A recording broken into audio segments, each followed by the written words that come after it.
Yeah, that was, the night I was supposed to be out there, he died, and he wasn't there. Okay. Do you remember if you actually talked to Yvonne, or if that was a... No, I think I just asked for him.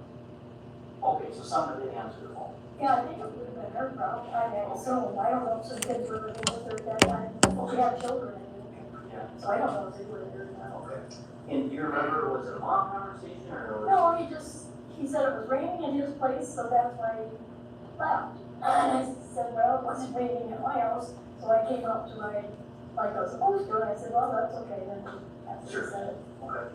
In relation to when Bonnie was killed, which is December 4th, in relation to that, do you remember roughly the time frame of that call? Was it in the fall? Was it in Oh, it would have been, that could have even been a year before that. Oh, I see. Okay. There's no year that, yeah, it might have been a year. Yeah, because by then that stallion was Kelsey's sold him. And yeah, and then that's when he wasn't it. Yeah, and I wasn't working with them anymore. I was working with just my own horses. Okay. Okay. Alright. That helps. That helps. And then not to beat a dead horse, but I want to clarify a couple things if you don't mind. After Yvonne gets killed, you mentioned yesterday that Jack was dating some gal. Well, it was a while after. I mean, it wasn't that I remember. It was the next summer that I saw this one girl. Okay. And I don't know, because I think his dad said something about it, that she was over in Minnesota. I did see her one time. Tall, thin, dark hair. I have no idea. Young man. And was she in the horse world too? If you know? Not that I know of. Okay. She had a horse, and I think that's how he met her, or something like dad said. Okay. And you think that she was living in Minnesota, like this Falls area, or? Yeah, it could have been anywhere over there, because I try to remember his dad saying something. But yeah, I had to go get his truck quit when he was over there, and his truck back. Okay. So that's, I remember that now, but that was, but who she was or anything, and she was not in the horse world, the show world that we were in. She was a person that had a horse, I thought, at least, or something. Okay. Well, I remember that saying. And just to clarify from what you said yesterday, Yvonne dies in December of '85. I keep using that as a timestamp because that's the easiest thing to remember. Yeah. After Yvonne dies, you and Jack continue your business relationship, but it's not Until next summer, when we actually started showing horses. Okay. Well, we still belonged to some of the clubs. Okay. So we ran in cheerios after that, but we didn't start any riding until summer or whenever started working horses. And I don't remember that year. This was '85. I can't remember. I had my own horses. I was not working. And I don't remember. I honestly, I don't remember. Or he came to some of the shows that I saw. But I just don't really think I was working with him. Was sharing transportation at that time. Mm-hmm. I just cannot remember for sure which years. You guys weren't romantically involved? No. Okay. When I say that's an understatement, I mean it. Because Mary Jo wasn't just romantically involved with Jack, she was obsessed. At first, both Yvonne and Mary Jo were jealous of each other, but by the end of 1985, Jack had made his choice. He didn't want Mary Jo anymore. He wanted Yvonne. That decision sent Mary Jo into a spiral. She called up a close friend in an uncontrollable state of distress, and that friend spent hours calming her down in a car, just hours before Yvonne was murdered. And now, Granny here is about to lie through her dentures and explain that level of obsession. Granny is crazy. Yeah, doesn't make too much sense now, does it? Sierra has all the brands you want. This ain't even my normal show. What is this? Sierra's got it. I don't know, Granny. Wendy's went back to the kitchen to give our famous spicy chicken sandwich a total. I'll never get this commentary on the other one. Is this our best spicy Normally chicken it'd be ever? that Looks like it depressing is to me. narrator. Spicy chicken just got better at Wendy's. UW Online Collaboratives features a variety of certificate programs in business, science, technology, and healthcare. Invest in yourself today.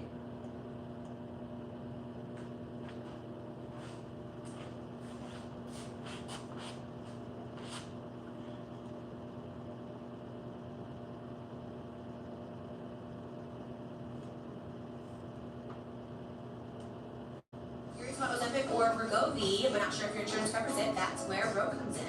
Because let's be real, no one likes calling their insurance provider to see if their medication is covered, especially not for GLP-1s, like Ozempic or Wegovy. Ro's Insurance Checker lets you know if you're covered for GLP-1s for free. Ro can help you understand if GLP-1s like Ozempic and Wegovy are right for you and your goals. But that's just the beginning. If you're eligible for GLP-1s and want to see if you're covered, all you have to do is submit your insurance card and Ro will take care of the rest. No paperwork, no negotiating, and no waiting on hold. Ro's free insurance checker will send you a comprehensive report of your coverage details so you can make a decision that's right for your goals and your budget. Plus, Ro members have support throughout the process. You'll have access to your provider on demand for any questions. Ro's got you covered, because all of it sounds complicated. Where do I get it? How do I get it? How much? What do I do? Ro is taking out all the guesswork for you, so why not try it? Join the over 1 million people who trusted Ro to check their coverage for free. Doesn't. I think he used to do some shooting for me, if I remember back there at one time.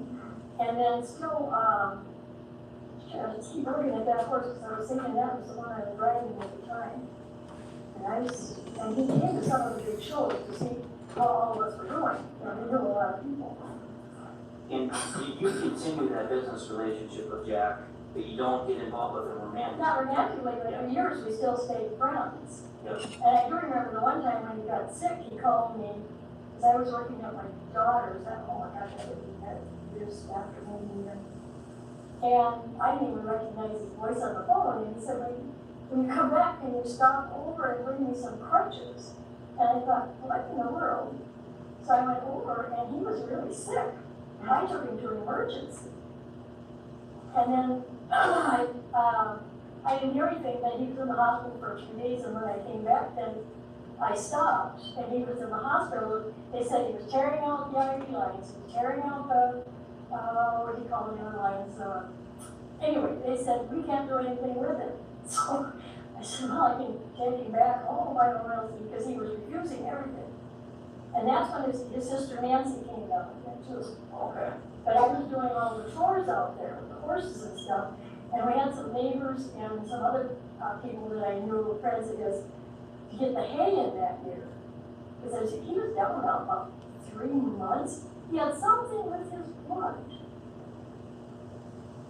I can't remember what it was, but I know I did all the chores and stuff until he got feeling better. And of course, he got feeling better, he got ornery, and I left. Yeah, right. That's his personality. In the timeline of 85 to future, right? Months, weeks, years, aside from the girl in Minnesota that we talked about, anybody else that Jack was dating, if you know, leading up to Linda? I know, like, at some point Linda comes in, right? Yeah, I don't even remember then because because I met Dave, the guy I married, my second husband. And I've been dating him, that was 89 when I met him. Okay. I can't remember exactly, I'm not sure. Yeah. The girl you saw, that kind of tall, slender, dark hair, was that Linda? No. Or are we talking somebody else? No, that was somebody else. Because Linda didn't live that far away, and this girl, I know was in Minnesota, because I remember, that's all I can remember about that. And then his dad made the comment, he had to pull it home, because his car, or truck clear or something when he was holding it. I said, kind of laugh. And I mean, there could have been lots of it, but I stayed out of his business, and who I dated was not his business. Yeah, right. And Jim Ward, if I remember right, he left the area in like 85 earlier years, right? Jim was one of Mary Jo's former lovers before she became involved with Jack. Even after Yvonne's murder, the two stayed in touch, and years later, Jim would become a key witness once the case was reopened. Back in 1985, during her initial interview, Mary Jo admitted to owning a .22 caliber handgun, but since investigators couldn't connect it directly to the murder, the lead went nowhere. When the case was reopened in 2009, detectives tracked down Jim, and what he told them changed everything. He revealed that Mary Jo hadn't just owned one .22, she had access to 2. Just weeks before Yvonne was killed, the two had swapped guns. Jim gave Mary Jo his Remington Model 66 rifle, and she gave him her .22 handgun. In the days before Yvonne's murder, Mary Jo had traded her weapon for another with the exact same caliber, the same type used to kill Yvonne. So now detectives have one question: why? Why make that trade right before the murder? So, Jim, remember yesterday when I came in and said we're investigating the tip of Jim Olin? So I'm gonna go into that a little bit, okay? So back reading the police report, there's a lot of talk about that. Oh, yeah, because I was trying to sell mine. When did I have it this time now? That was that like this, the 22 pistol I got yet. And Jim was gonna try and sell it for me, he knew people. And so, but he gave me his 22 rifle in case I needed it. And, because I have rats coming across my, down the road, there's a farm, and he had a garbage dump, which was right on my fence line. And when it got cold, rats started coming. So I was shooting the rats before they got in my body. Oh, okay, all right. So he had, That was the rifle. I had the rifle at that time then, he had my gun, Okay, pistol. okay, and you were shooting the rifle at the rats? Well, I don't know that I ever had to use it. Because someone got into the barn one time, she had a skunk they had to chase out, but I don't think I ever used it. Oh, okay. I mean, it was there if I needed it, I see, but I didn't use it, I never had to use it. okay. Well, she didn't use it on the dogs, but she did use it on a human. So the 22 pistol that's referenced in the reports? Yeah, Jim had it. Jim had that? Yeah. And that was originally yours that you gave to Jim, am I getting that right? Yeah. Okay, Because I have it back. I got you, so Yeah. that's the gun that eventually came back to you, did you Yeah. give it back to you then? Or- My sister-in-law went pick up, because they took all my brother's guns, rifles and all. I mean, he did hunting and whatnot. They took all his guns. I think they took anything Jim had.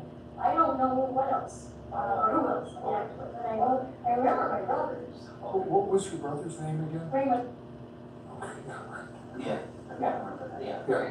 The 22 gun that you have now and the one that you were talking about, but do you remember what kind of it is? Is it Smith and Wesson. Smith and Wesson, just because there's a lot of guns talked about in our reports, I'm just trying to keep that all straight. Yeah. And that's a revolver. It's on I think it's on a bigger frame, it looks bigger than what it is. That was, that makes sense, okay. And I only carried it, well, when I was traveling, I had that big living quarters horse trailer. It was a 3-horse, it was 14,000 pounds. That's the one I was traveling with back and forth. And when I had to sleep at night, I had that on my pillow, because I had to sleep in my camper, but I had to by myself. I put my horse in the stall, but I had that there just in case. I see. Okay. So you gave it to Jim. Jim gives you the rifle. Was there some talk about Jim was trying to sell it? Yeah, I said if you could sell it, I thought I'd rather have a rifle, just the 22 rifle. Mm-hmm. And it'd be easier, I'm not big on guns anyway, but in my divorce, that's what I ended up with. Okay. Because actually, the other 22 rifle we had was supposed to be mine, but he got it, so that's okay. Yeah, okay, all right. So the pistol was the one you wound up with in the divorce, Yeah, that's right? Okay. Because it's old. I don't know how long my husband had, I don't even remember, he got long, I don't know. Right. And the rifle, does law enforcement see that, or does that get back to Jim's? If you know. Yeah, they got it all straightened out. Oh, okay. They got it all straightened out. Everybody got the one back. I got my pistol back, he got his rifle back, my brother got all his back. Right. You remember what your conversations were with Jim back then, when all this talk about guns were being submitted to the police department and?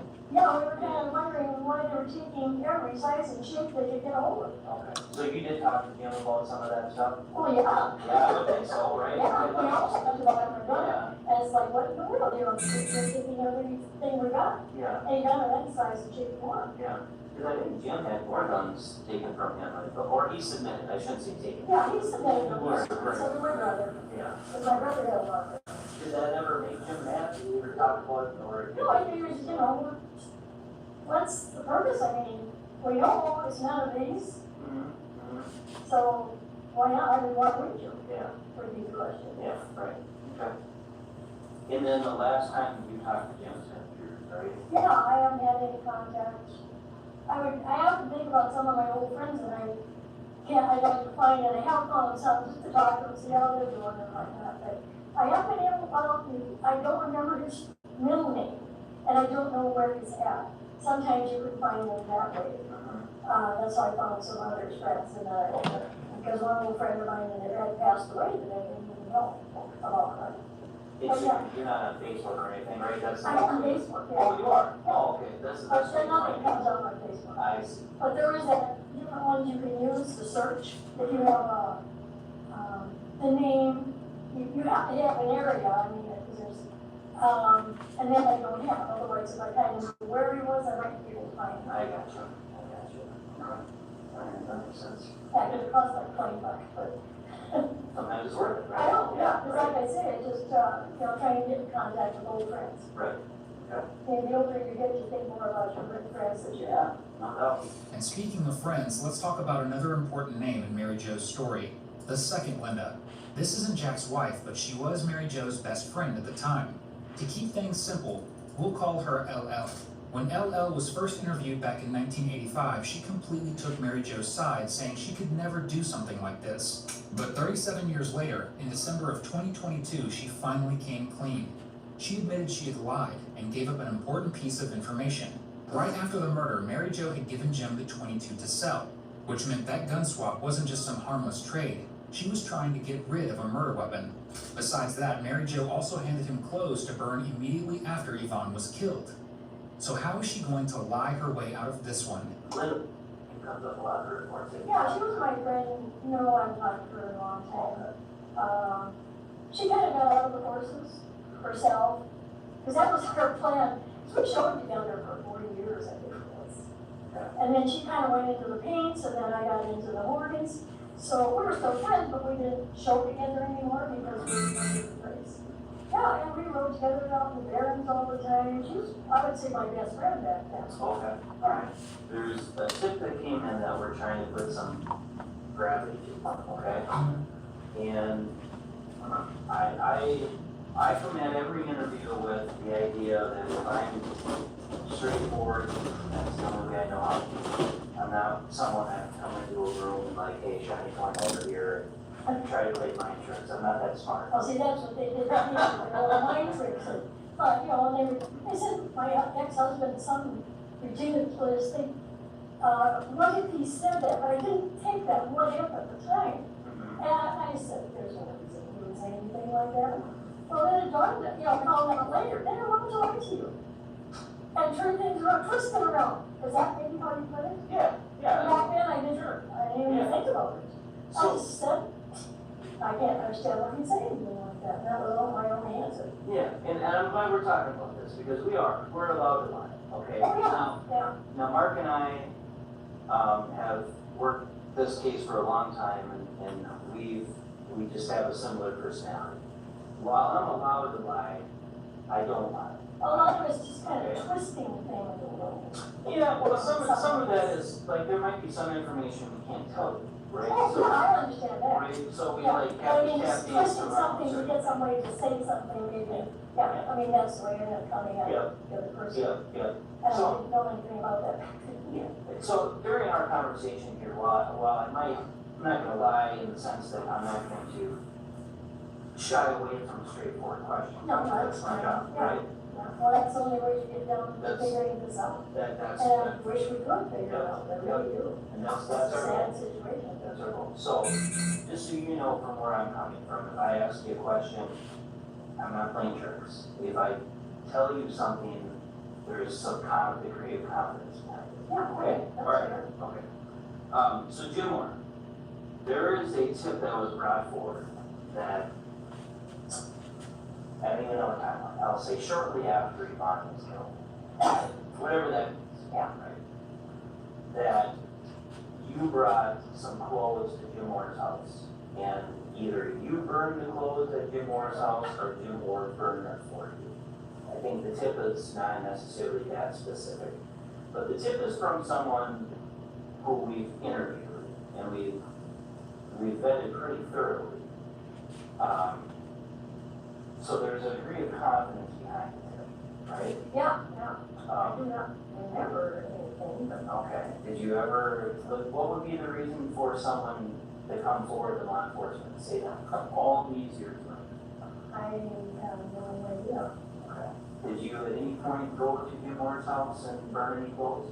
No, I never burned any like, I mean, I was out there on and off, but I never did anything like that. Did you ask Jim to burn any clothes for you? Not that I mean, I never remember. I don't know that it would, unless there was some old rags or something like that, that it's something to get rid of. But I can't think of anything. His full disclosure, after we talked to Jim, and Jim lives in California. Oh, So we've talked to Jim, and we had an interview with Jim, and we've confronted him on the same thing. And this is where, I'm not gonna tell you what, some of the stuff I can't tell you. oh, yeah. But I will tell you straightforward that we talked to Jim Yeah, okay. about this very thing. So there's, law enforcement has reason to believe that there is some truth to us. And our goal here at the end of the day, and I'm going Mary Jo, you've heard? I usually go by Mary. Mary Jo, okay. So our goal here at the end of the day is, we want closure. That's what we want, right? The Minky family wants closure, we talked, the district attorney wants closure, everybody wants closure. 37 years, right? That's a lot of time, okay? And I've even had discussions with our DA's office, where our DA's office would be like, you know what? If we can get some closure, we have a lot of leeway in terms of how we resolve whatever we resolve, okay? And we've had those conversations with the office, right? Nobody's expecting anybody in this case to say, person A, you're responsible, you're going to prison for the rest of your life. That hasn't been brought up, nor would it be brought up.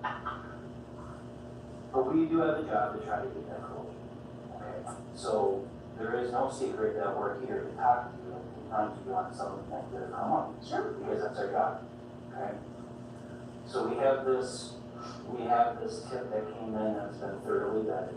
And like I told you, there is some reason to believe from law enforcement that there's some confidence behind this tip, that something happened in Jim's house, right? So we wanted to ask you about it because that's how it rolls. Even with everything detectives had learned from Jim and LL, there was still one more witness, someone who saw and heard everything. Yvonne's daughter, Julie, who was home that evening. When Yvonne left for work shortly after 6 a.m., Julie heard whip-like noises coming from where her mother usually parked the car.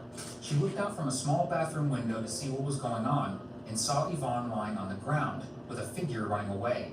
At the time, it was hard for her to tell whether the suspect was a man or a woman, but she described him as around 5'9" with broad shoulders, wearing a gray dress coat and holding a paper bag in their right hand. Then, 8 years later, another witness came forward. He said he'd seen a woman near the building that same morning, describing her as a middle-aged woman, short, between 5 foot and 5'6", wearing a gray knee-length coat with a 2 to 3 inch fur collar and dirty hair peeking out. Sound familiar? But for a moment, let's put aside all the witness accounts, all the tips that came in against Mary, and ask the real question. Was there any actual forensic evidence? And the answer is yes, as you're... Pair your GLP-1s with a personalized plan from Noom for big results. Like losing 37% more weight when you build healthy habits with Noom. Noom is more than that, which is honestly why I chose Noom. GLP-1s to kickstart your weight loss, Noom to make it last. Get started now for $79. Checkers Rallies is doubling down on doubles. Dig into the cheesy, toasty new sourdough double melt. Double down. 3 doubles, $3.49 each. Double, double, double, double, double, double down. Go all in for less, only at Checkers and Rallies.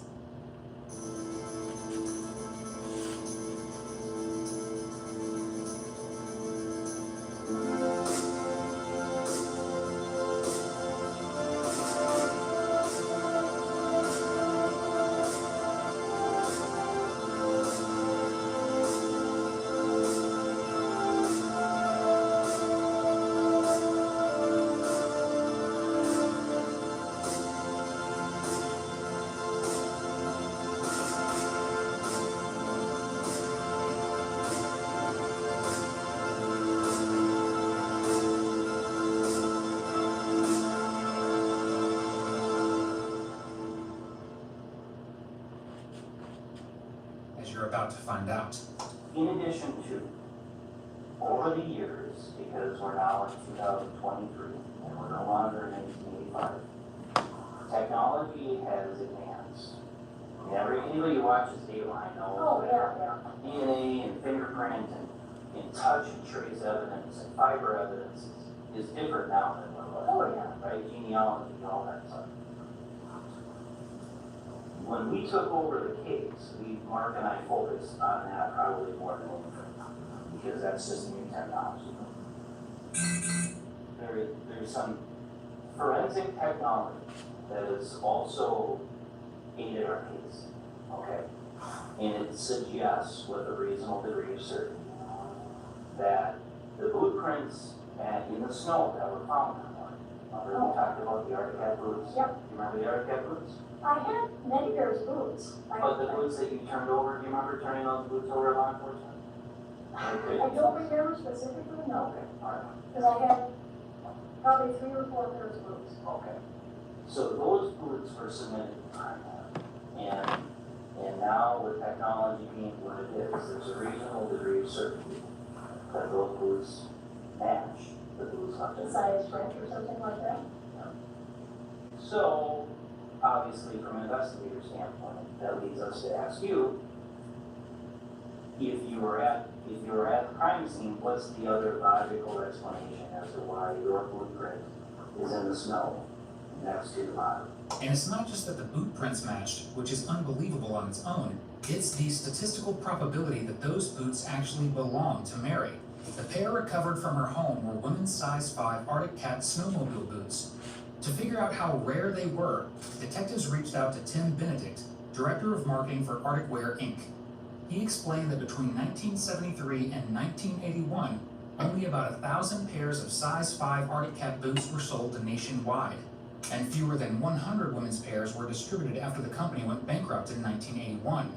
By 1985, that model was completely obsolete and nearly impossible to find in Wisconsin. The Wisconsin State Crime Lab also confirmed that the tread design, size, and heel wear pattern of Mary Jo's left boot matched the crime scene prints, though there weren't enough unique characteristics for an absolute match. So the odds of someone else in the area owning one of those same 100 boots with the same size, build, and tread pattern and just happening to kill Yvonne were essentially zero. Well, I was gonna say, it could have been somebody that had another boots in his lap, side, Well, whatever. I don't remember what the yeah, so prints are, I don't know what they are, for sure. So what they did is they took your boots and then they matched it to a cast, a sulfur cast of the print. So they not only look at the size, but they look at the wear pattern, the tread pattern, and a lot of individual characteristics about shoes or boots. Like if I take my shoes off, you know, the bottom of my shoe is gonna tell a lot of things. It's gonna tell wear pattern, it's gonna tell most likely at least a general manufacturing date, you know, because shoes change, right? The manufacturer changes the right years. So then through that information, the lab is able to make an opinion, and then we go to Arctic Cat, and Arctic Cat says, oh yeah, that specific boot is this model. And during this time frame, they only sold these amount to the general population, and this specific size is, the chances are, you know, X amount that this specific boot was sold in this region. You know what I mean? That like you start to do kind of the statistical analysis, the probability that this boot is the same boot that left the print is pretty freaking high. Was the print right there, the better place? Right there, right by the body, and then there was another print that was found down in the alleyway. And that is the same location that we have at least one eyewitness who saw the suspect. Oh. That has a very, very consistent physical description. Well, I know they took my long gray coat, You know? and I seem to think that's what that person had on. Right. So, right now we're operating on the very strong hope that your boots, the boots that were found in your house, are the same boots that were found next to the body. So, I'm saying, I guess, how did that happen? they're not. Okay. Would there be any other explanation as to how that happened? I don't know, it could be somebody else that goes by, I don't know. One mine, I mean, I was not there, those friends, and I don't, like I say, I don't remember And they took my lawn gray coat, so I assumed that's what they were looking for, somebody with a lawn gray coat. And they never gave it back to me. So I don't know. That's what they took for coat, that's the coat I had. Well, there's some other DNA evidence that is out there, but we're talking to pretty tight press. So, Mark and I came with the goal of talking to you and from an adult to an adult, addressing some of these concerns, okay? One of the best ways that we go about our investigation, because this isn't the first case we work other cases. One of the best things we do to try to eliminate or support whether or not someone was involved or they weren't involved is we ask them to take a polygraph. Is that something that you would be open to? I was told before never to do that, and that's why I didn't before either. Okay. How about now? Is there any, do you have any thoughts on that? We have an FBI guy who that's literally all he does. He travels everywhere to do the polygraphs. He's actually in I town. don't feel, yeah, like I say, because I was told before not to. Okay. In my returning, I have at that time, Okay. All right. so I guess I have. You understand why we're right?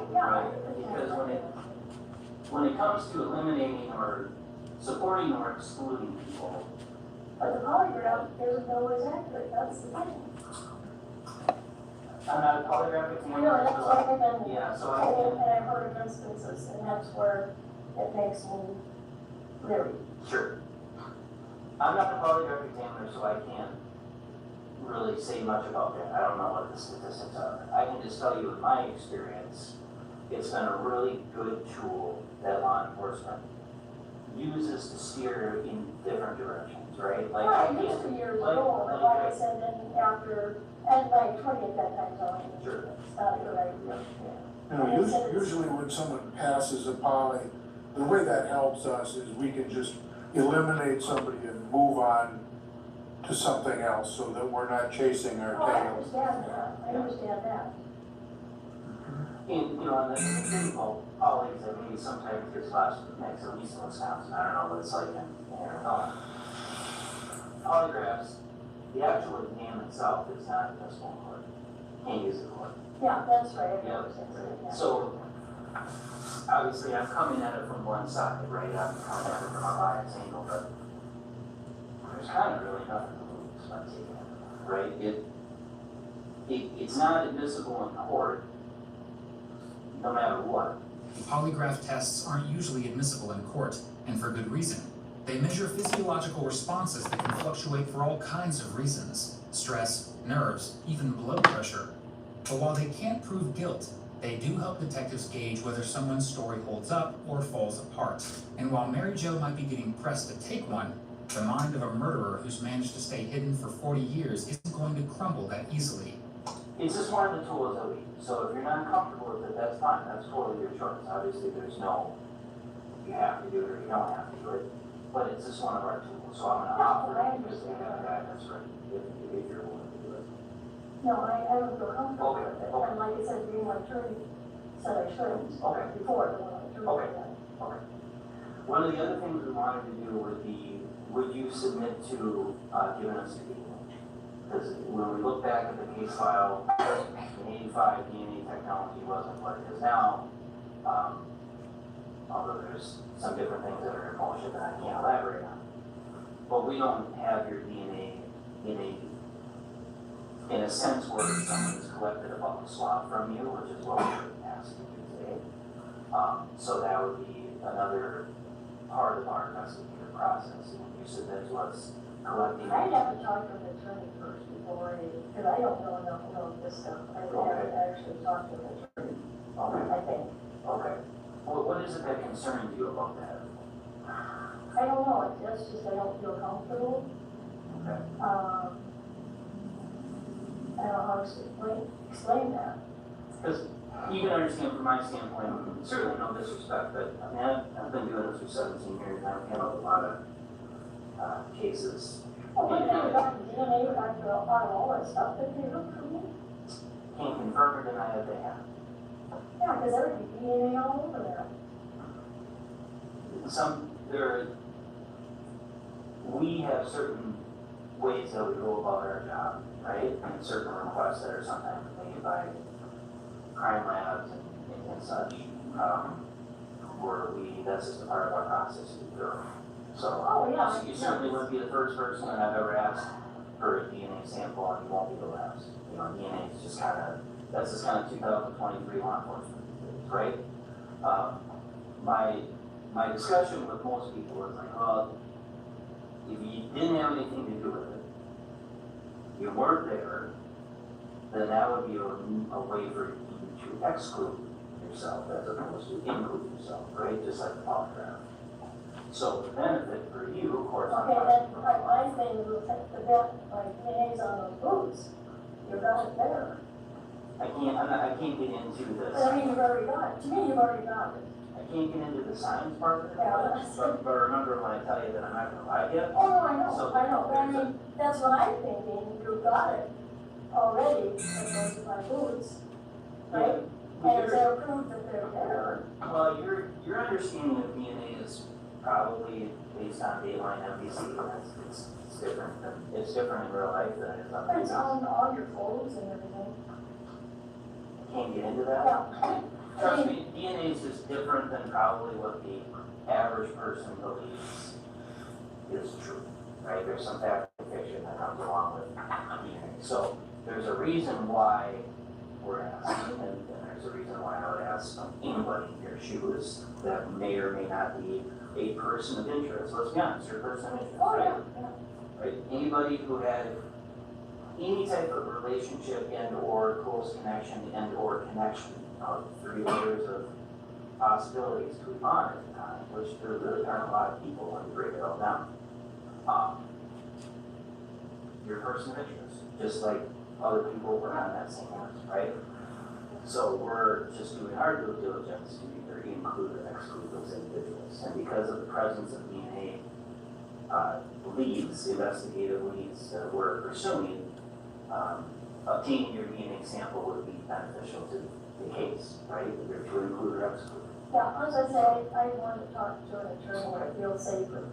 Mary Jo, even at her age, being able to weasel out of everything the detective throws at her is a testament to just how manipulative she really is. Even the murder itself was likely committed to break Jack down until only he saw Mary Jo. And there's evidence of that. Linda, Jack's wife, once asked him what his relationship with Mary Jo really was, and whether he'd seen her after Yvonne's murder. Jack admitted that after Yvonne was killed, he felt tainted, that no one would ever want him again except Mary Jo. That was a dream come true for her, and likely her true motive all along, to eliminate her only competition. If Yvonne was gone, she could finally have the man she obsessed over all to herself. Fortunately, by the time Linda came into Jack's life, Mary Jo seemed to have finally let go, at least to the extent that she wouldn't commit murder. Sierra has all the brands you want at the prices that let you do it all. From athletic to athletic-ish, Sierra's got it. Create your own sunshine and embrace a gradually deeper tan daily with Jergens Natural Glow.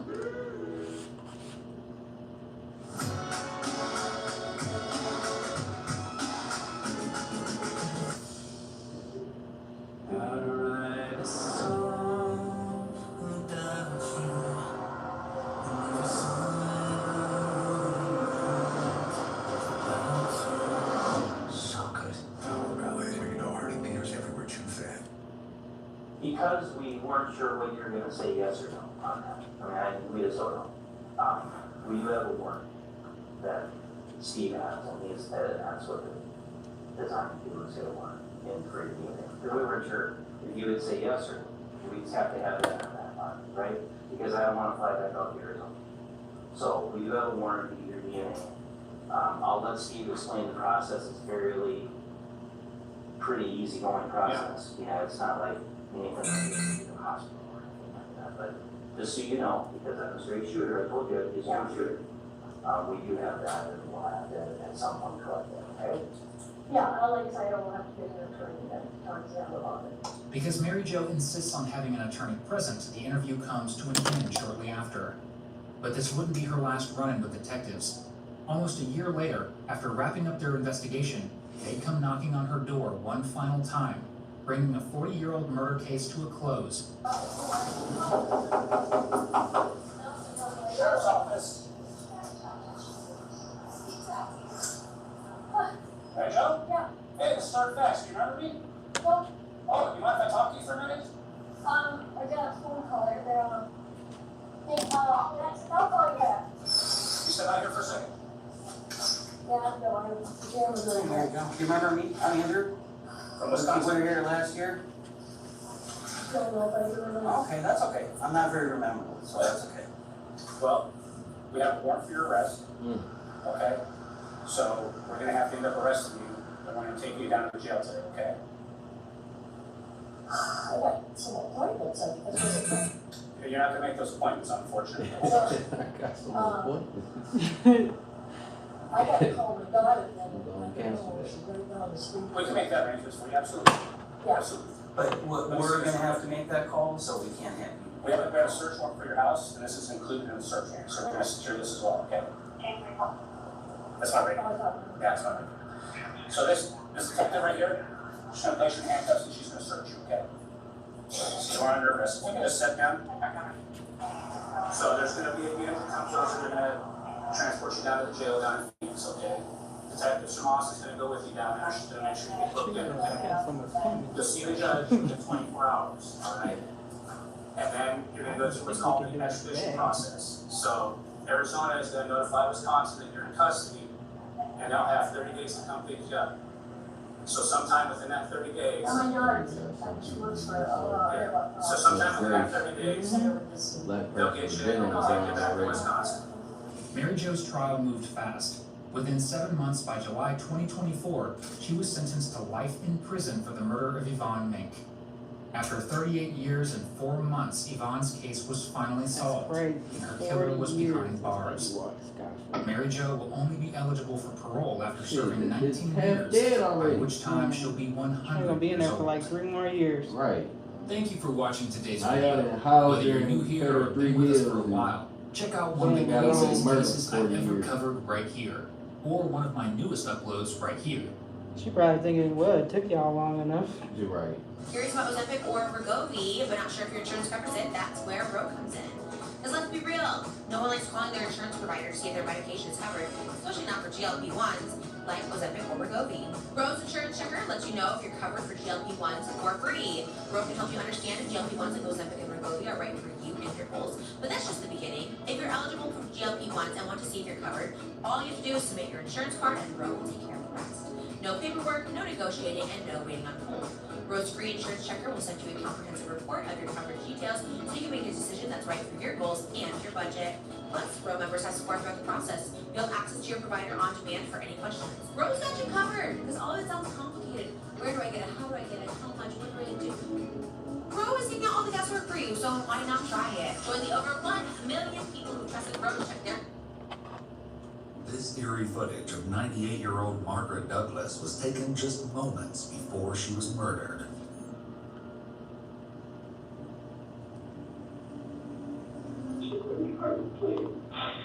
My type 6 cold, felt clammy, but felt like styrofoam. Then it hit me. Oh my God. That woman was 98 years old. My son. The police in Wadsworth, Ohio never could have expected that their investigation into another local crime would lead them to the key to solving the mystery behind her death and the nightmarish things that were done to her body afterwards. The deranged motive behind the unthinkable crime would leave the offender's family, as well as the police, in shock. The nightmare started when a man called the police to report that his car had been stolen. Much of what he reported was a lie, but would still lead to a truth so disturbing it would stick with the investigators for the rest of their careers. When police brought a 17-year-old Gavin Ramsey into the station on April 13, 2018, to talk about breaking curfew and the increase of crimes in his neighborhood, they had no idea what they were getting into. Gavin was accompanied by his mother, Chris, and the police informed them both that he was not under arrest and could leave at any time. Some of the following footage has never been seen before. Gavin, did your mom know I was here? I think. He said he climbed on top of the tree. Yeah. So there's gotta be more of that story, because I wasn't going down there to after school, that's what he did. The police were already well acquainted with Gavin. Lately, he appeared to have made a habit of going out at night to get up to all manner of mischief. This time, Gavin told a story about secretly meeting up with his friend, Braden. We weren't really doing anything. I don't want to go to church and climb up top. Not one, like into the courtyard, but that's all we did. And you did more. Unfortunately, you guys have left behind some very telling items, okay? If we're gonna get to the bottom of this, let's just make it the truth all at once and deal with it and get it done. 17. Yeah. You're a kid, so you're not looking at as much trouble.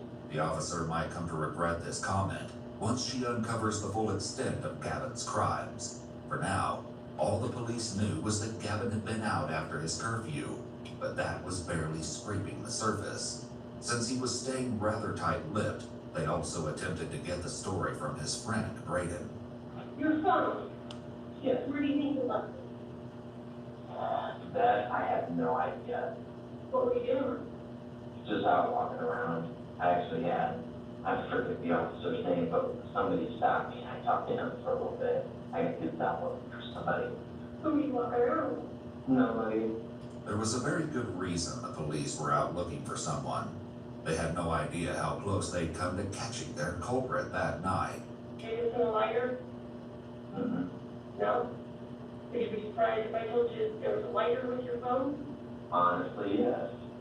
Gavin and Braden had a problem. In addition to the phone and lighter left at the church, the police also had security footage of the boys.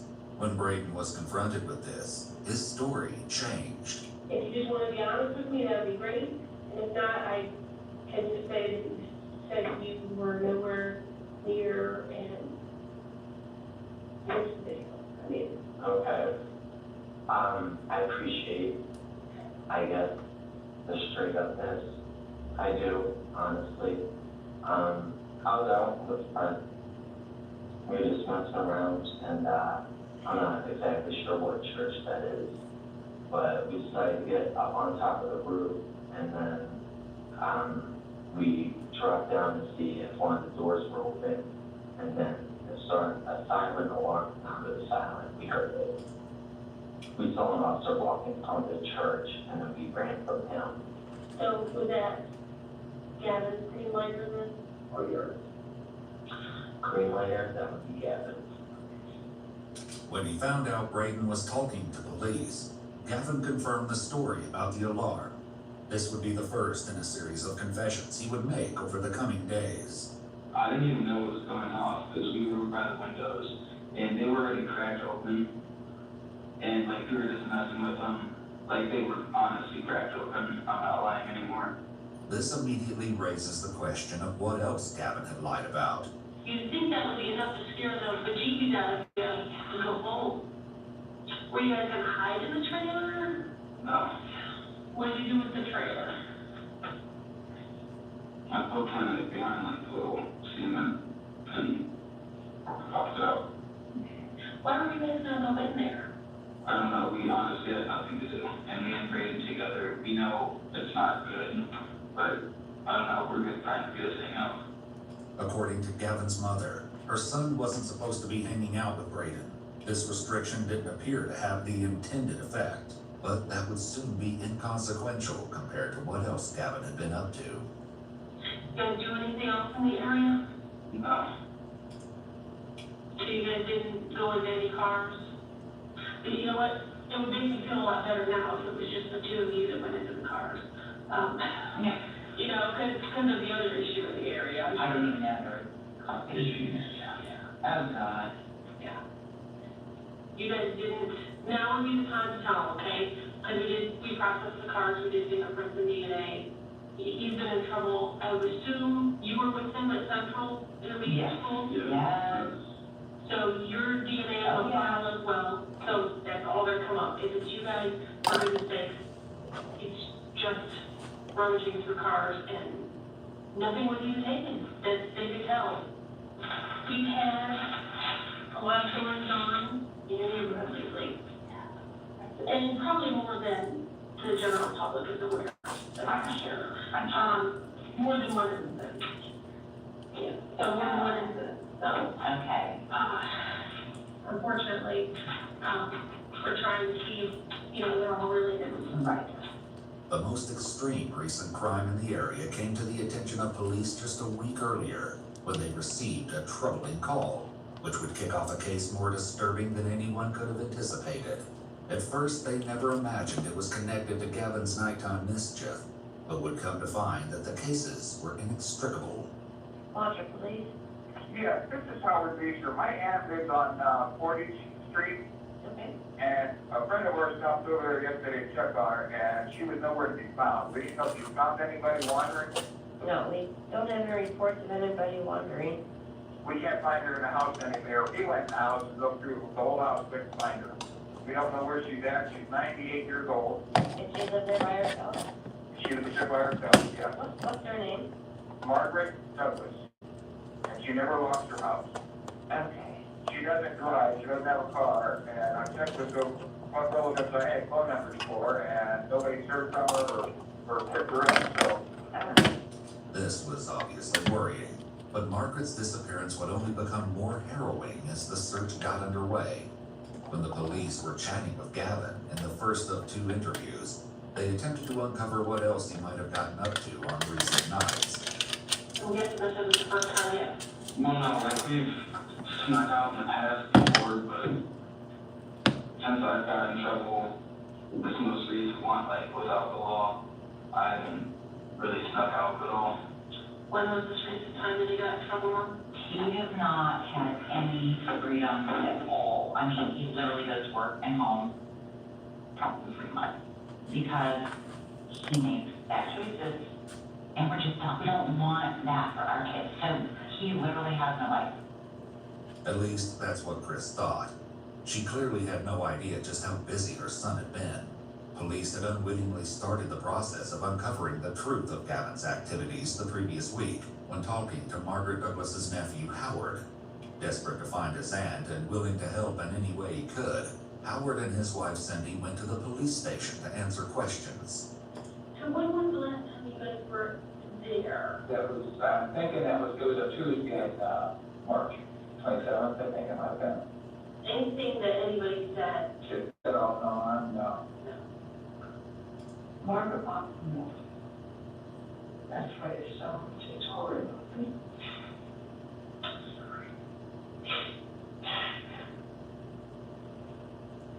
She was really hard to sleep. And so this past Sunday. David called us. Okay. David, who had grown up next door to Margaret and her late husband, was the couple's friend and caretaker. The police would need to talk to him too, sooner rather than later. During Gavin's first interview, things got progressively more disturbing as well, but police could never have guessed that his tale would eventually become a full-blown horror story. Did you rummage through glove boxes or anything? Yeah. And you didn't take it out of the change or anything? Maybe like 50 times, but other than that, seriously nothing. What'd you do with somebody back to my car? Like, that is so upsetting and scary. I understand that, but it's really their own fault for not watching. No, that's not mine all the time. The watcher is everybody. It's not the point. It's not your. Gavin's crimes would only escalate from this point on. The previous week, with no idea that they were working on a connected case, the police met with Margaret's friend David. What he told them would prove to be invaluable, though it was far from reassuring. And I came up Sunday, and on 3, 4:30 and 5, somewhere around there, and there were the 3 newspapers on the front porch. So I knocked on the door and then opened. She never locked her door. Was it common knowledge that her front door was not locked? I don't think so. I know we never told anybody. I wouldn't want anybody to know something like that. No. David walked through every room in the house, including the basement, but couldn't find Margaret, where she was ultimately found would sicken and outrage everyone who cared about her. During the first conversation with Gavin, which took place a week after Margaret's disappearance, it became obvious that he'd been up to far worse things than he initially let on. We had a carjacking. Oh my God. And suspect is a young white male with a nice complexion and blue eyes. Is that you? No, it's not me. I wouldn't know the first thing about jacking a car. The proximity of the crimes was more than slightly suspicious, and the police likely believed Gavin was still holding back. They had unknowingly drawn closer to the heart of Gavin's dark secrets when Margaret's friend David recounted not being able to find her. Little did anyone know that this would be the lead-up to a stomach-churning discovery. Well, I called Howard, her nephew, to see if they came up. They come up and take a grocery shopping every 2 weeks, like salt. See if they took a grocery shop. He said no, they hadn't. When Howard still couldn't reach Margaret the next morning, he went to the house in person. Meanwhile, David also called some of Margaret's other friends and neighbors, but they hadn't heard from her either. This is all on Sunday? Yeah. Yeah. Were you making those calls on your cell phone? No, I made it on her phone there on the basket, so the old style phone. Oh, the rotary phone? Yeah, rotary phone. Okay. Yeah, I call that. You don't want to use that digital phone? Well, it wasn't in Margaret. Okay. The missing phone would also turn out to have shocking implications, along with a few other seemingly innocuous observations made by Howard and his wife. I know you weren't able to find her wallet and checkbook. Can you describe her wallet to me? Wallet is red. It's about, I would say rectangle. I would say maybe 4 inches in width. Do you remember the location of the heater when you were there? Oh yeah, it was right back in front of the closet door. Okay.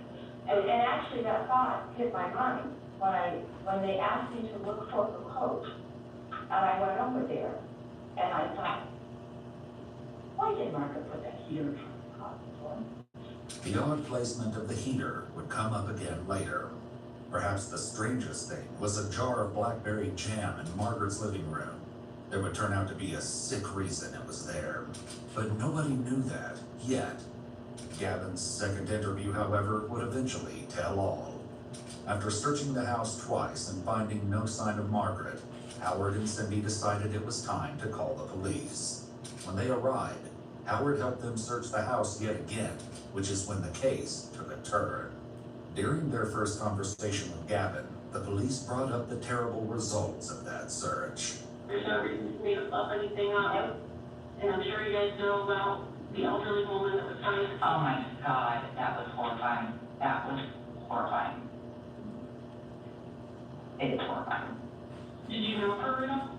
No, other than just to see her out, like on a porch. That actually is gonna cry. Like, how do you get to be 98 years old? Nobody lives to be 98. It's so rare. And someone else felt that that was okay. Like, how did that? I don't know. Like, why does your life been like that?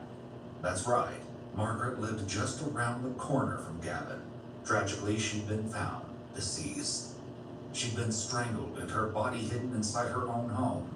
But the most horrifying facts of what was done to her body after death were not yet known.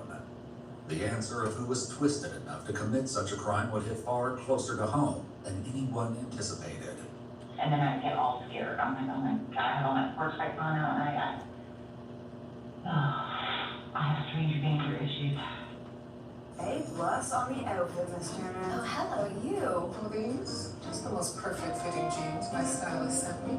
Just show your size, style, and budget, and your stylist sends personalized looks right to your door. Stitch Fix. Get started today.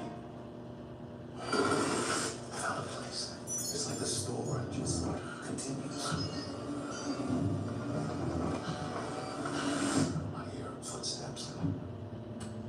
Back rooms, rated R.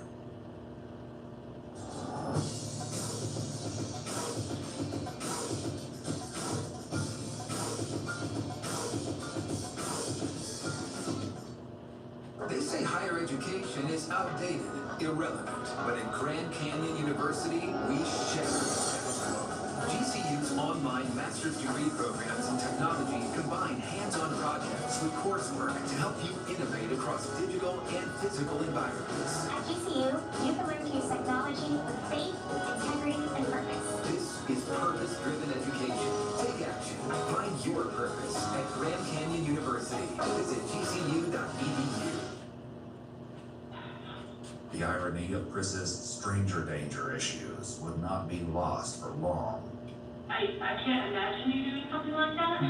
I just interacting with you this little bit. I can't imagine that's in your wheelhouse. No. But there was so much about Gavin that nobody knew, including his capacity for unspeakable cruelty. I asked him, did you get put in a bad situation? Somebody put you in a bad situation? No. Can't put it this way. Honesty is always what's best.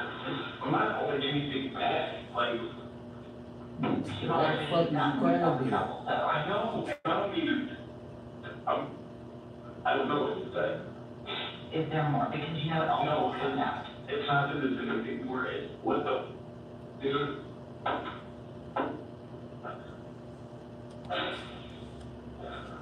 Well, what happens in the dark comes out in the light. That's the way it works. You mess up, you get caught. You make bad choices, you're gonna pay for it. So if there's something else, let's get it all out on the table so that we know what we're dealing with. It is not anything else, it's, I don't know, I'm mad at myself. I'm so mad at myself. What are you so mad at yourself for? I was 16, they tell me like 5 misdemeanors, and now when it be in more trouble, I have to go back to court, and I'm done with it. I'm so done with it. You know, costing them thousands of dollars, constant heartbreak. I honestly probably never made either good crowd. I don't do anything good. Stop cussing. You didn't take anybody's car? Have you ever used an app called Grindr? How do you feel about gay people? I'm not gay. Oh, that's okay. I was like, they don't bother you? No, nobody bothers me. Okay. This might seem like a strange line of questioning, but there's a very good reason the detective is asking this question. It likely evoked a feeling of dread for Gavin, as it means that the police know far more than they've been letting on.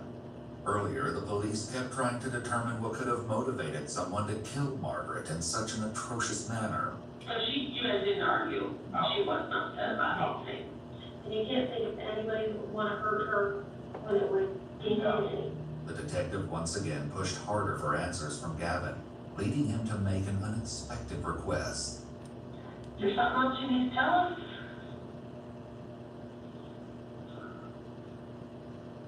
No, thank you so much. No.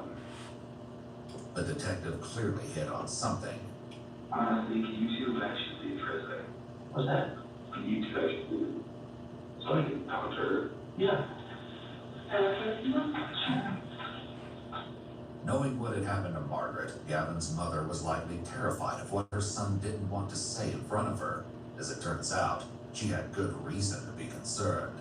Gavin was also unable to hide his emotions in the interrogation room, but this didn't stop him from giving the detective at least one of the answers she wanted, finally addressing the previous question about meeting up with someone from Grindr. But this was only one of the many secrets she would convince Gavin to spill.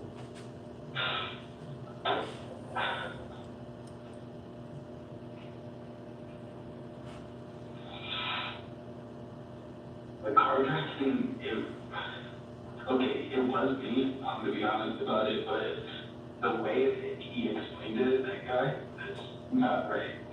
That Grindr thing, yeah, I have been on it. And this guy was like the first time that this happened, and I told him, like, I was 17 and everything, and I wasn't planning on doing anything with him. It's not my style.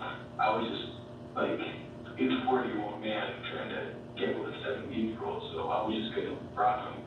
It's, like, it's still messed up, but against what he's doing, I really think it is. And then the whole carjacking thing, I never even left overlook. I literally, like, I got in, and he's like, what, should we go to the back seat? I'm like, yeah, sure. So he got out. I sit and locked the doors, and hopped in the driver's seat and just drove around, messed with him, and I left. Do you have his wallet? No. No, that's because I kept asking him, like, I cracked the window of the car, like, he walked up, the doors locked, everything. I'm like, where's your wallet? And he's like, I don't have it. So then, I opened his glove box and all that. And I'm like, well, show me your pockets. And he's like, I don't have it, but I have my phone. I'm like, no. And then I turned and he like tried to grab the window and like break it. And then I gassed it and he walked. And that's when he left overlook. And then I went up to like where the dumpsters are. You know where that white van is? Yeah, and that's where I put the car. I just went. Gavin added that he threw the man's phone out the window shortly before he abandoned the car, then blocked the man on Grindr. Believe it or not, all of this would be connected to Margaret's death in the coming days. I don't even have the hat. Margaret did that to that night. I didn't want to say that for a Are you gay? No, that's not it. Like, I didn't have any plans to do anything. What was he thinking was going to happen? I mean, Whether an act that you guys agreed upon? not really, no. Just, like, NSA. I didn't even know what that meant, but it means no strings attached. Did he touch you at all? Did you touch him at all? No. Why were you on that app? Really, just for that reason, to find guys that are not low, but people, I guess. That want to get with kids? Mm-hmm. Like, it's karma, really. Like, if you're gonna do that, then I'm gonna rob you. The carjacking would be completely overshadowed by what else Gavin had done. The police got a hint of the madness to come while searching Margaret's home, though they couldn't have imagined the nightmare they had uncovered. You didn't hurt that old lady, did you? No, and that's what I was pissed about earlier. What were you pissed about?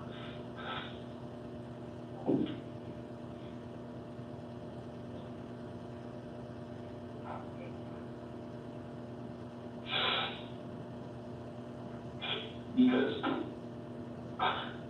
as I see people abuse me, like the girl, and that's like I just said some dark stuff with everything, and like I don't know, people know. Like I'm a dark person, I guess, but like I'm not gonna go kill somebody. It's not like that. But people are like, oh, you killed her, didn't you? I really feel like you did. I'm like, no, I didn't. So people are saying that? Yeah, and it's making me really mad. It really is. There's no reason that we would find your DNA inside her house because we swabbed the hell out of that house. You shouldn't. What do you think should happen to somebody that does that? To kill someone? Kills a 98-year-old woman. I don't know. I think eye for an eye is the best way to go. That's how I look at things. Eye for an eye. I mean, if it makes you feel better, I will give them your name and let them know your DNA is on file and they can rule you out. Okay, when we get a DNA profile. Would that help you? I mean, what, for like the lady? I mean, that doesn't bother me. Braden's DNA was also on record and would be compared to the crime scene. Howard, Cindy, and David all agreed to provide the police with DNA samples and fingerprints so they could be ruled out as suspects. I'm sure Ron's standing out there freaking out. Yeah, she probably thinks I'm confessing to murder. She's been in here so long. Just 3 days later, this remark would be cast in a chilling new light. Why would you even hear about a man like that? Why would you even do that? I don't know. Like I said, Mom, I don't know why I do anything that I do. That sounds all vigilante crazy to me. That's what that sounds like. So that will get ordered also, and then God only knows what that charge is gonna look like. You see how all these horrible things kind of tie together? And if you start to get pretty worried about what's happening, especially with the escalation of, Yeah. so, you know, if there's something else or somebody else that you know is out there doing stupid crap, Yeah. can keep it on the down low. I will, your name will cross my lips, but I need to get to the bottom of what happened to this poor woman. While Gavin assured the detective that he told her everything, the bulk of his secrets had not yet been spilled. Unaware of what her son had done, Chris permitted the police to search Gavin's phone. With that, they left the police department. When it came to the phone, the investigators were mainly looking for anything about the carjacking. Instead, they found something completely unexpected. It was awful enough that 2 detectives rushed to the Ramsey house to place him under arrest. Take note that he was made aware of his Miranda rights as soon as he was seated in the police car. When you had your mom leave the room the other day, were you gonna tell me this? No, this is a subject. I thought about it. I didn't know what to do. Did you know I'd be coming to see you after we got your phone? I think that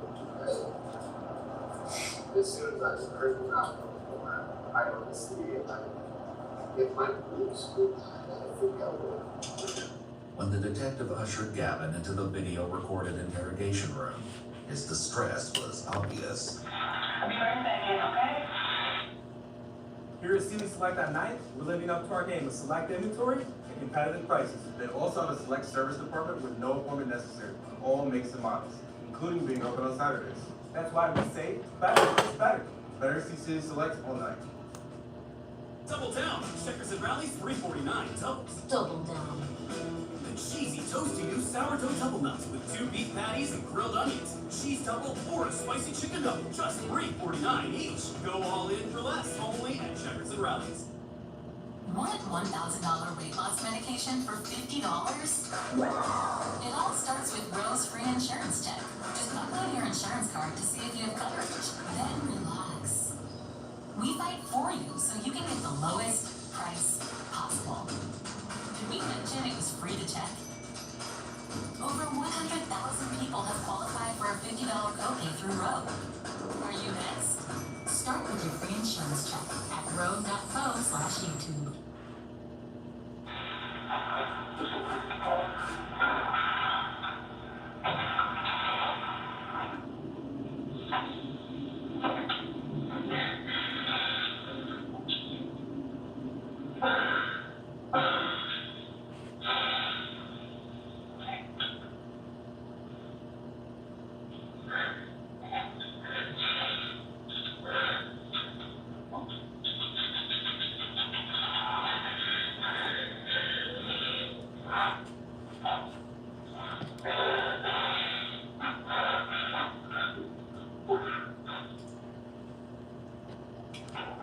You sure I can't get you a drink?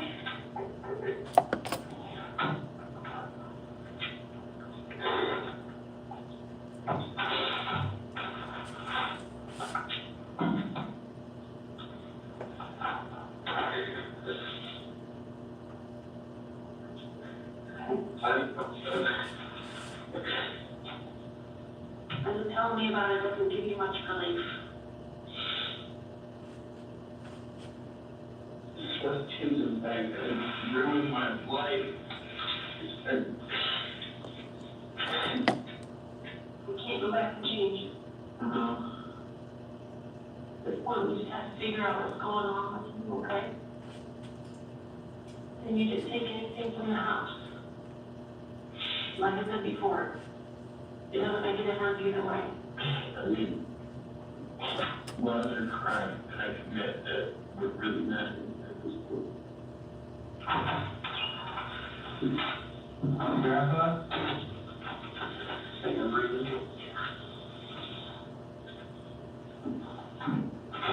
So more comfortable laying down something? Do you want to take the top second? It's up to you guys, is it?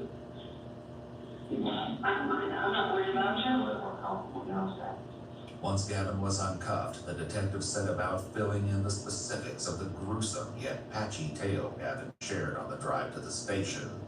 The truth was about to come out once and for all, but each detail would make it more horrific than anyone could have imagined.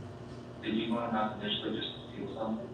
Just honestly, all I did was I wanted to be a adrenaline rush. So I just gone into something. So that's why I feel really hard and stuff. Is that risk factor. And all I've ever done is take risks because that's the only thing that makes me. That's your drug, adrenaline? Yeah, it's like, I don't know, I think it feels around me. When I have adrenaline, it's like, alright. Feel alive. No, Like there's meaning to you. Right? I don't know about me, but Being on stress, you feel like, yeah, it feels different. It's like, I don't know how to explain that. any bad stuff that you goes away. I guess. This tied back to something unsettling Gavin had said in the car on the way to the police station. The adrenaline is the only thing that makes me feel like I'm even alive. Like when you met up with the guy with the car, with that adrenaline. Gavin continued his story, and he revealed that his meeting with the man from Grindr hadn't gone quite like he previously said. And there was some physical stuff that went on between the two of you in the car, right? Yeah, First time. officially, I guess. Yeah. The stuff that happened when I was younger, it wasn't voluntary for me. You just weren't sure. Like when you got there, it's not like there was a plan and things just start happening. Yeah, no, that's kind of freaked me out a little bit. What for Jeff? Your reaction to it or him?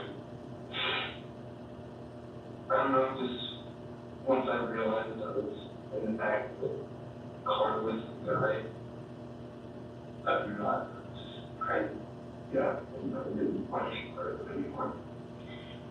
Had you met anybody with Margaret before? I hadn't yet before. So your whole intention of going in the house was just the adrenaline being in the house. Yeah, I didn't even want to rob the house. It's just the sneaky thrill of kind of getting the time to get out and get it. Yeah, but if the door was locked, I would have just walked away. The whole breaking into the house, that was the adrenaline part. I think I didn't even have a grip on reality whenever I did that. You could probably guess whose house Gavin entered. As terrifying as this was, what he did next was truly mind-boggling. I didn't know whose house it was at first, so You saw her. And you knew she knew you. Had you talked to her before? I know we discussed this a couple times, but just going to, like when I was 13 or 14, going to shovel traffic and stuff. You know, how that she was going to be good. and nobody was with you this night. And you've not told anybody about it. You don't know me about this. Was it dark when you went to that house?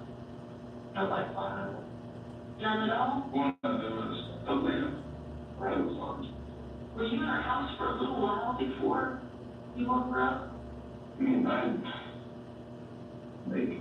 I came up onto the porch, and I didn't even know what I was going to do. And I looked in the window and everything. I don't know, I felt like going into a house. It's like the biggest adrenaline rush I can get. Yeah.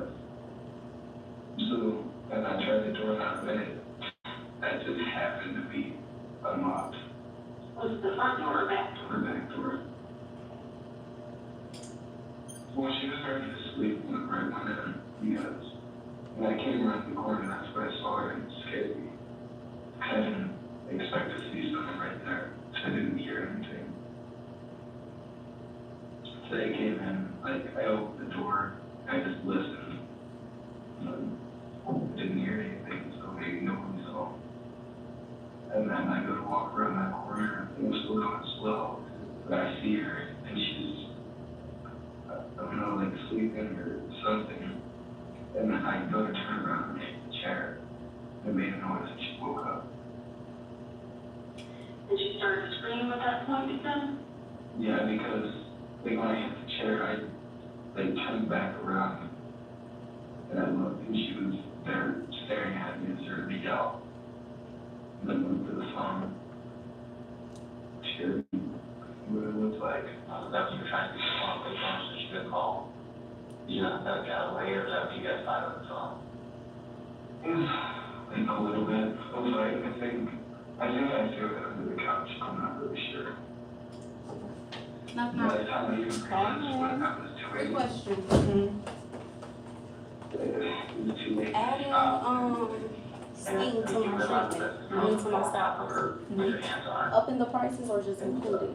Like, okay. Gavin showed the police an injury Cause on his I went hand, up on my where prices Margaret's the nails day that we dug was into his together. arm. He had other scrapes on his hands. You said you ain't wasting no time. No. And I did, like Never you said, stood a like chance in the $10, so I fight went against up Gavin, 10. which likely made her final moments. Well, if you already upped your price, then I'll wait a second. So what about when I buy the steamer and they be like, oh, can I get a steam treatment? How much should I add until like? I mean, if you want to, you could add like an extra $5 on there when you get your steam treatment. You could do that. But if you upped your price $10. Yeah. Yeah, I mean, cause I charge, like, once I started doing it, I charged 15 extra. So you went up 15. Yeah, so you can go up like an extra 5. So okay, once I get it, then just go up. Yep, and then just go up like every 6 months or a year. When you're holding your hand over, you might push too hard and maybe be on those moves. Yeah. I was just asking. The detectives knew Gavin. Yeah, I was just Over asking several because particularly one of the nauseating bros just asked details, me. but those would eventually come out too. You, it's about to be here in a couple days? Yeah, next week. So next week, go up Yep. on everything again. Yep, add that $5 in there, you should get it. Alright, thank you so much. Yep. Call into that ballpark pig. Probably like 5 minutes. Usually like fighting back with you, then trying to struggle, and then you guys went down. Yeah. I think on the way down, I was going to get up there. Did you not remember ripping her panties? Margaret's underwear was not just torn, but completely ripped from her body. Her bloody nightgown and bra were pushed up around her upper body. Fearing the implications, crime scene investigators swabbed all of Margaret's clothing, her body, and the items in the closet. The results would once again emphasize how reprehensible this crime was. Did she say anything to you when it was happening? Did you say anything to her? No, it happened. The level of indignity Margaret's body was subjected to was further emphasized in the detective's conversation with Margaret's nephew, Howard. And how many times did you guys go to the closet? I went in twice. When we first got there, the first thing I did was open the closet, but I had to move that heater from the front of the door. And Never there. can you tell me how it was positioned in front of the door? It was flat against the door. We're all able to put our fingers underneath the top lip, lift it up and set it out of the way the first time I looked. Then I went to make sure, put it back the way it was, so I looked back. Howard said his wife Cindy also moved the heater twice to look in the closet for Margaret's coat to see if she might have left. However, the coat was found in the closet, though it wasn't on the hanger where it belonged. Howard's second foray into the closet was life-altering. That's when I noticed the tennis shoe. So I tried to pick it up, I couldn't pick it up. I'm thinking, what's holding the shoe? So I grabbed another piece of clothing and threw it back. And seeing, I've never seen this before in my life. Light, you know, and I tried to say it was cold, felt clammy, but felt like styrofoam to me. So I moved it. You alright? Give me a minute. So I moved another piece of clothing and that's my finger down like this and I felt it. Felt part of the leg and felt the same way. I'm thinking, why she got styrofoam in here? What is it? And then it hit me. Yes, it did. Margaret's other shoe was also found in the closet, carelessly thrown on top of her, along with other items from the closet. It appeared that Gavin had pulled items down at random in an effort to conceal the body, including a sweater and a vacuum cleaner. That's when basically we left the house. Yeah.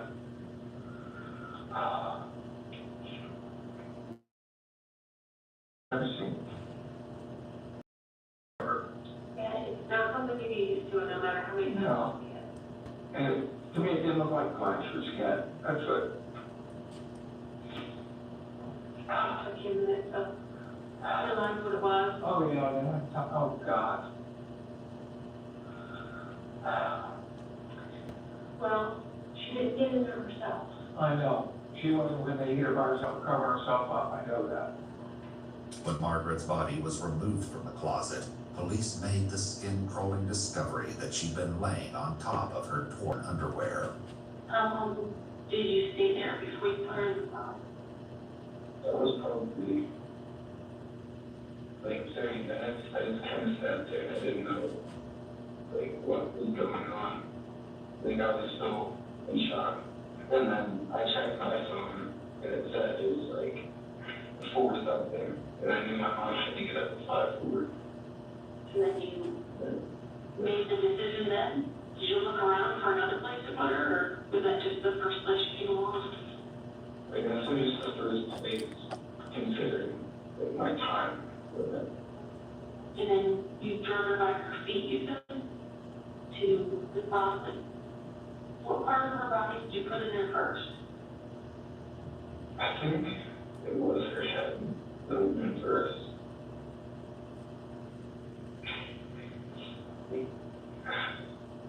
Did you, close the closet door? Did you put that key in front of the door? Yeah.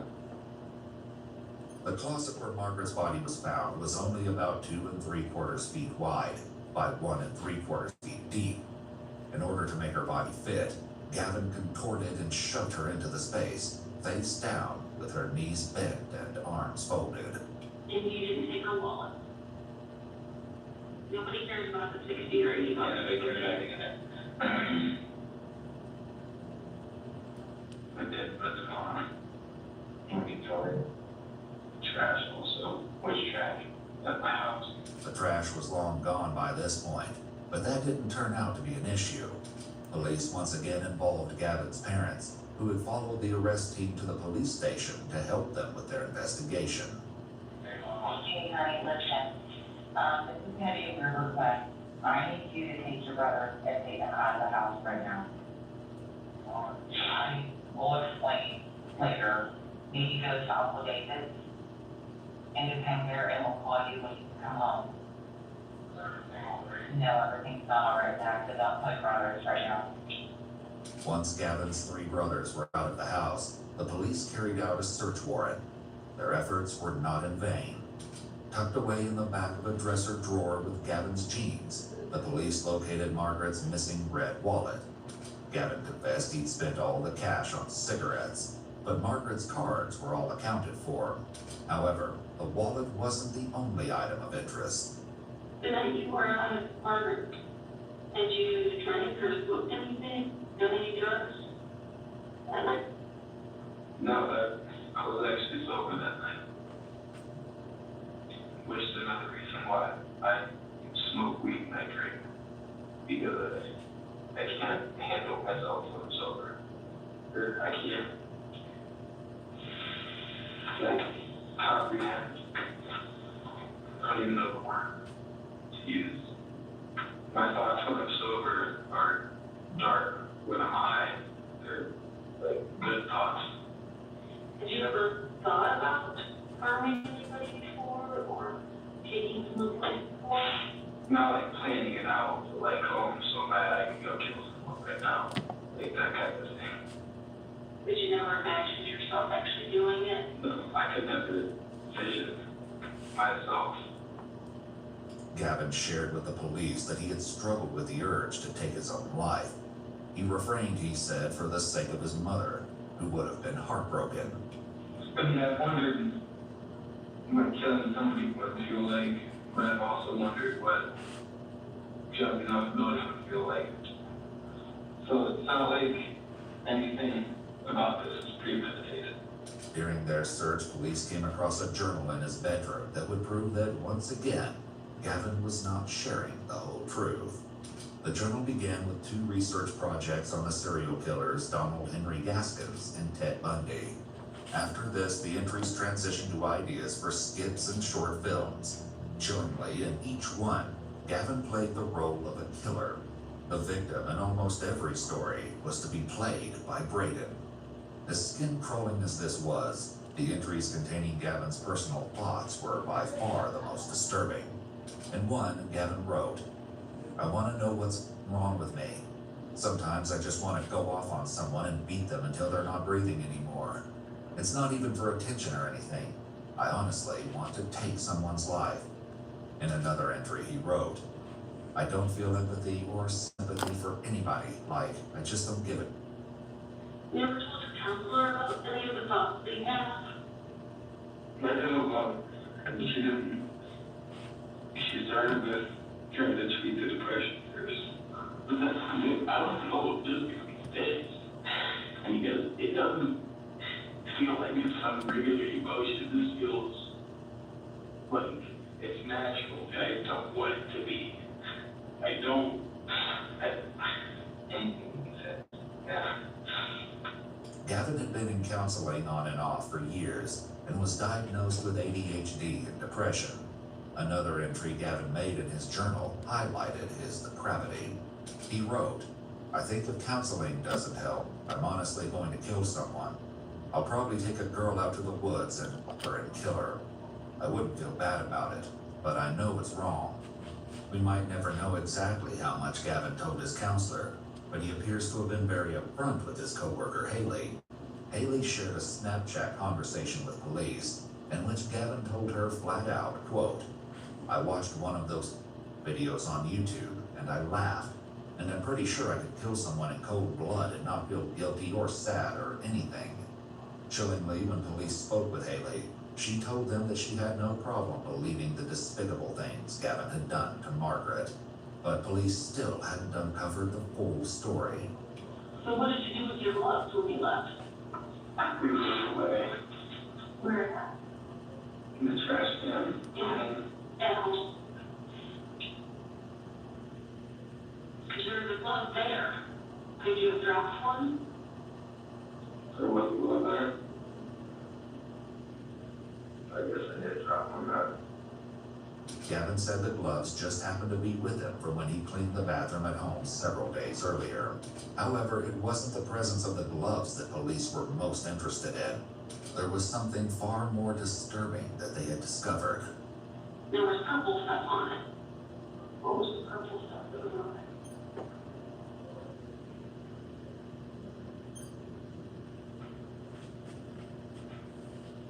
I get it that there's a whole piece of this that you don't understand why you do, okay?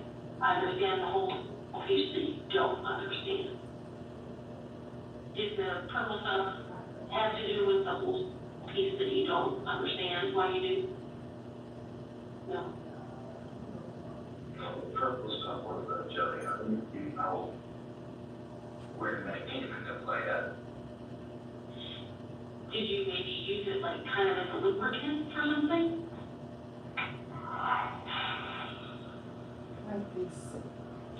Didn't part, you know, understand or part just embarrassing. In your own mind, you know, in your own mind. Because it's okay. No, this is the whole kind of understanding, we understand that it's an embarrassing question, it's just not sure we understand that. You know what I mean? It's okay, we understand it that way. Something I don't understand. It was, you know, like, What? You put the jelly on the glove? Is that when you use her hand to rub it?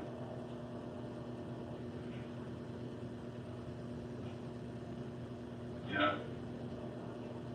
This vile post-mortem assault was the nauseating reason the blackberry jam was found in the living room.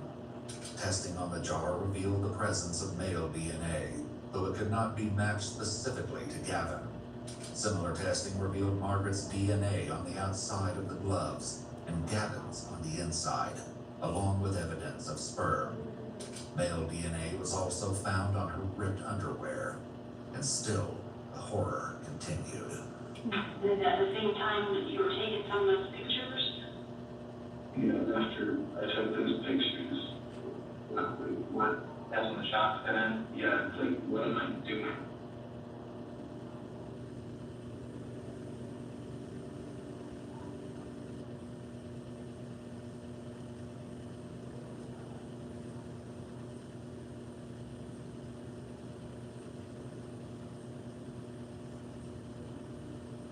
Yet Gavin still continued taking pictures, in addition to taking photographs of Margaret while she slept, unaware of the danger. He also documented the revolting process of violating her dead body. There's a couple of videos of you kind of peeking over the edge of the couch and videotaping her. When was that all done? That was all the same thing.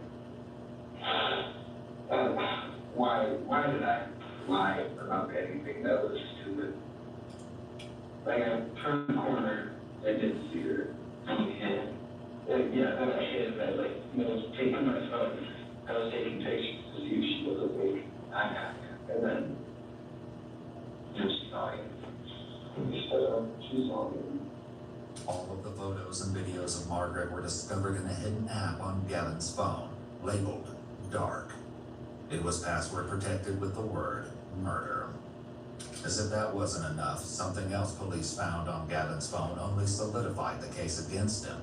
The day Margaret's body was found, Chris Ramsey sent a text to her son alerting him of the police presence in their neighborhood, which said, "They're looking for someone." Gavin's casual reply of, "Well, that's Wadsworth for you," was undercut by the fact that he then immediately looked up Margaret Douglas dead and Margaret Douglas, Wadsworth, Ohio. He deleted the search history, but forensic technicians were able to recover the information. Damningly, at the time of Gavin's search, Margaret's death had not yet been publicized. There was only one horrible way he could have known why the police were there and what had happened. Did you mean to her partner up? No. Please note that at this point, the male detective stepped out for a moment, leaving Gavin alone with the female detective. I'm sorry this happened. Yeah, I'm really sorry that I did all of this.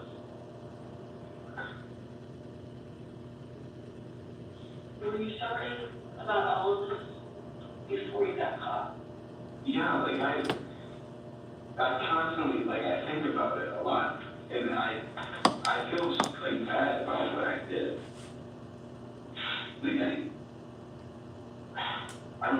I feel bad. I know it's wrong, but I can't express the emotion. Once again, Gavin's journal suggested a far more wicked truth.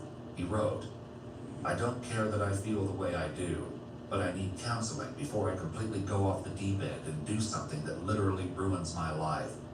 I wouldn't feel bad if I killed someone, but I don't want to sit in prison." If she was here alive in front of you, what would you say to her? I'm sorry. That was never meant to happen. If I could take it back, I would. The H2 Pro system separates clean and dirty water. The H2 Pro from Cedar.